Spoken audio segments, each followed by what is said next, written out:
जय श्री राम।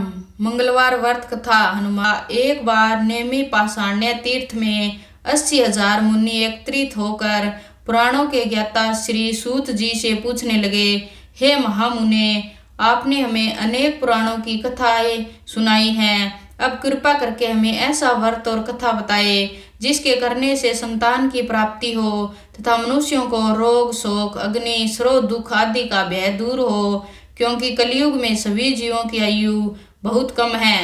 फिर इस पर उन्हें रोग चिंता के कष्ट लगे रहेंगे तो फिर भी वह श्री हरि के चरणों में अपना ध्यान कैसे लगा सकेंगे। जी बोले, हे मुनियों, आपने लोक कल्याण के लिए बहुत ही उत्तम बात पूछी।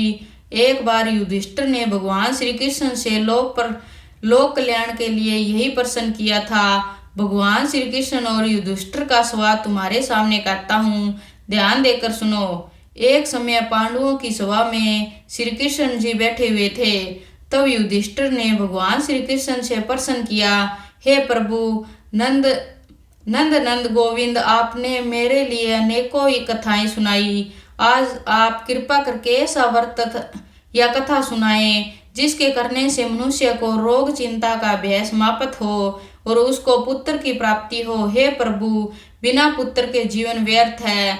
पुत्र के बिना मनुष्य नरकामी होता है। पुत्र के बिना मनुष्य पितृ ऋण से छुटकारा नहीं पाता और न ही उनका पुत्रंग नामक नरक से उद्धार हो सकता है। अतः पुत्रदायक व्रत बतलाएं। कृष्ण भगवान बोले, हे राजन, मैं एक प्राचीन इतिहास सुनाता हूँ, आप उसे ध्यान पूर्वक सुने। कुंडलपुर नामक एक नगर था। उसमें नंदा नामक एक ब्राह्मण रहता था। भगवान की कृपा से उसके पास सब कुछ था, फिर भी वह दुखी था। इसका कारण यह था कि ब्राह्मण की स्त्री सुनंदा के कोई संतान न थी। सुनंदा पतिव्रता थी, भक्ति पूर्वक भी श्री हनुमान जी की आराधना करती थी। भगवान के दिन मंगलवार के दिन व्रत करके अंत में भोजन बनाकर हनुमान जी का भोग लगाने के बाद सवे भोजन करती थी।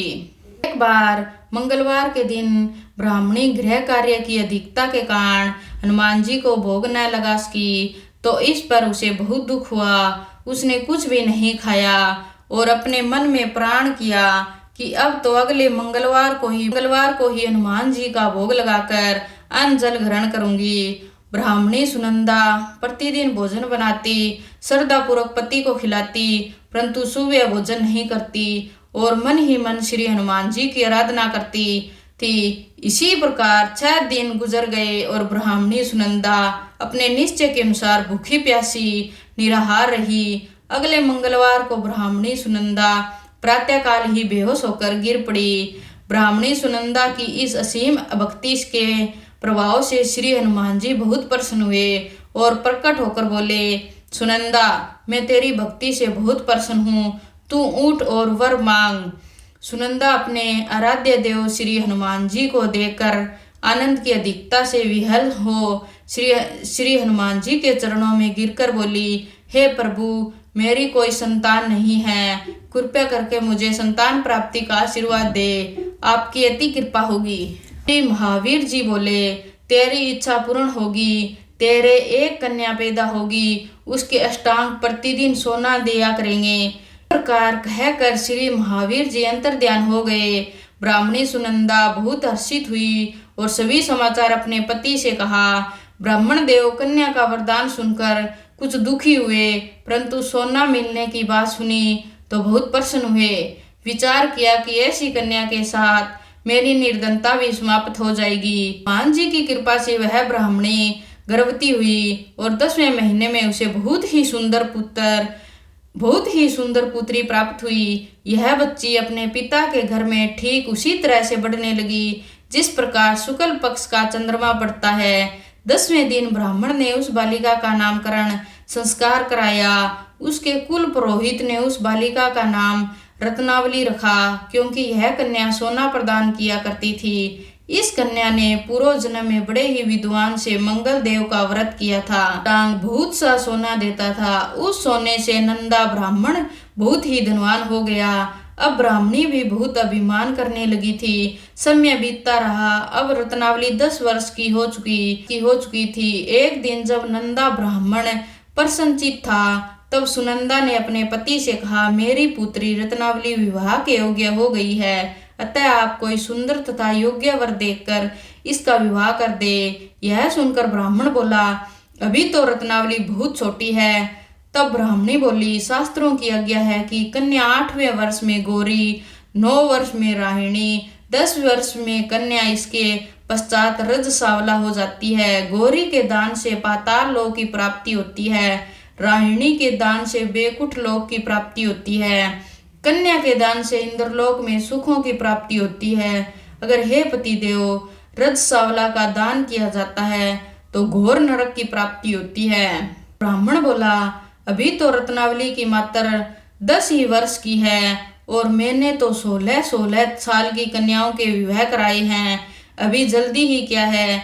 तब ब्राह्मणी सुनंदा बोली, आपको तो लोभ अधिक हो गया है लगता है। शास्त्र में कहा गया है कि माता पिता और बड़ा भाई रज सावला कन्या को देखते हैं तो वह अवश्य ही नरकगामी होते हैं।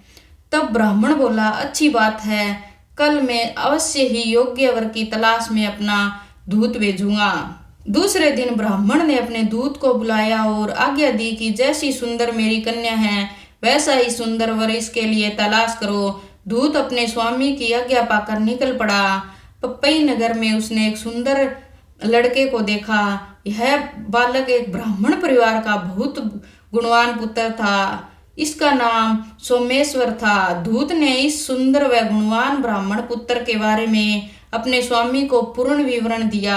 ब्राह्मण नंदा को भी सोमेश्वर अच्छा लगा और फिर शुभ मुहूर्त में विधि पूर्वक कन्यादान करके ब्राह्मण ब्राह्मणी संतुष्ट हुए। ब्राह्मण के मन में तो लोभ समाया हुआ था। उसने कन्यादान तो कर दिया था, पर वह बहुत ही खिन्न था। उसने विचार किया कि रत्नावली तो अब चली जाएगी और मुझे इससे जो सोना मिलता है वह अब मिलेगा नहीं। मेरे पास जो धन था कुछ तो इसके विवाह में खर्च हो गया है, जो शेष बचा है वह भी कुछ दिनों पश्चात समाप्त हो जाएगा। मैंने तो इसका विवाह करके बहुत बड़ी भूल कर दी। ऐसा उपाय हो कि रत्नावली मेरे घर में ही बनी रहे, अपनी ससुराल न जावे। लोभ रूपी राक्षस ब्राह्मण के मस्तिष्क पर छाता जा रहा था। रात भर अपनी शेष्या पर बेचैनी से करवटें बदलते बदलते उसने एक बहुत ही क्रूर निर्णय लिया। उसने विचार किया कि जब रत्नावली को लेकर उसका पति सोमेश्वर अपने घर के लिए जाएगा तो वह मार्ग में छिपकर सोमेश्वर का वध कर देगा और अपनी लड़की को अपने घर ले आएगा, जिससे नियमित रूप से उसे सोना भी मिलता रहेगा और समाज का कोई मनुष्य उसे दोष भी नहीं दे सकेगा। प्रातःकाल हुई तो नंदा और सुनंदा ने अपने जुआई को लड़की बहुत सारा धन देकर विदा किया। सोमेश्वर अपनी पत्नी रत्नावली को लेकर ससुराल से अपने घर की तरफ चल दिया।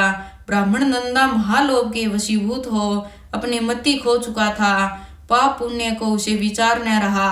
अपने भयानक व क्रूर निर्णय को कार्य रूप देने के लिए उसने अपने दूत को मार्ग में अपने जुआई का वध करने के लिए भेज दिया था, ताकि रत्नावली से प्राप्त होने वाला सोना उसे हमेशा मिलता रहे और वो कभी भी निर्धन न हो। ब्राह्मण के दूत ने अपने स्वामी की आज्ञा का पालन करते हुए उसके जुमाई सोमेश्वर का मार्ग में ही वध कर दिया। समाचार प्राप्त कर ब्राह्मण नंदा मार्ग में पहुंचा और रुदन करती हुई अपनी पुत्री रत्नावली से बोला, हे पुत्री, मार्ग में लुटेरों ने तेरे पति का वध कर दिया। हे भगवान की इच्छा के आगे किसी का कोई वश नहीं चलता। अब तू घर चल, रहकर शेष जीवन व्यतीत करना, जो भाग्य में लिखा है वही होगा। अकाल मृत्यु से रत्नावली बहुत दुखी हुई। क्रुण क्रुंदन व रुदन करते हुए अपने पिता से बोली, हे पिताजी, इस संसार में जिस स्त्री का पति नहीं है उसका जीवन व्यर्थ है। मैं अपनी पति के साथ ही अपने शरीर को जला दूंगी और सती होकर अपने इस जन्म को माता पिता के नाम को तथा सास ससुर के यश को सार्थक करूंगी। अपनी पुत्री रत्नावली के वचनों को सुनकर बहुत दुखी हुआ। विचार करने लगा, मैंने व्यर्थ ही जमाई वध का पाप अपने सर लिया।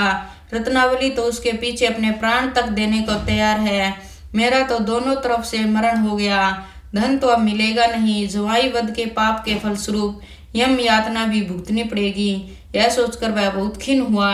सोमवेश की चिता बनाई गई। रत्नावली सती होने की इच्छा से अपने पति का सिर अपनी गोद में रखकर चिता में बैठ गई। जैसे ही सोमवेश्वर की चिता को अग्नि लगाई, वैसे ही प्रसन्न होकर मंगलदेव वहां प्रकट हुए और बोले, हे रत्नावली, मैं तेरी पति भक्ति से बहुत प्रसन्न हूँ, तू वर मांग। रत्नावली ने अपने पति का जीवनदान मांगा। तब मंगलदेव बोले, रत्नावली, तेरा पति अजर अमर है, यह महाविद्वान भी होगा और इसके अतिरिक्त तेरी जो इच्छा हो वर मांग। तब रत्नावली बोली, हे स्वामी, यदि आप मुझ पर प्रसन्न हो तो मुझे यह वरदान दीजिए कि जो भी मनुष्य मंगलवार के दिन प्रातःकाल लाल पुष्प लाल चंदन से पूजा करके आपका स्मरण करे, उसको रोग व्याधि न हो, स्वजनों का कभी वियोग न हो, सर्प अग्नि तथा शत्रुओं का भय न हो। जो शस्त्री मंगलवार का व्रत करे वह कभी विधवा न हो। मंगलदेव तथास्तु कहकर अंतर्ध्यान हो गए। सोमवेश्वर मंगलदेव की कृपा से जीवित हो उठा। रत्नावली अपने पति को पुनः प्राप्त कर बहुत प्रसन्न हुई और मंगलदेव का व्रत प्रत्येक मंगलवार को करके व्रतराज और मंगलदेव की कृपा से इस लोक में सुख ऐश्वर्य को भोगते हुए अंत में अपने पति के साथ स्वर्ग में लोक में चली गई। जय श्री राम।